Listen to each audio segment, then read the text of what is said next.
Gitara ko ay aking dadalhin upang sa ulap na lang tayo magkantahan.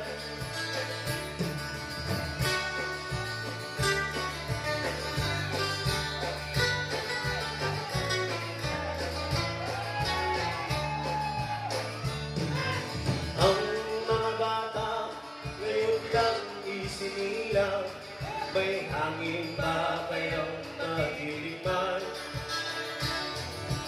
May mga puno pa kaya silang aapyamin? May mga ilog pa kayang lalamayan? Bakit di natin pag-isipan ang nangyayari sa ating kapaligiran?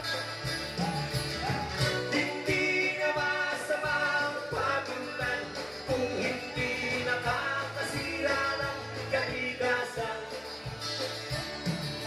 Darating ang panahon, mga ibong gala ay wala nang matatapuan.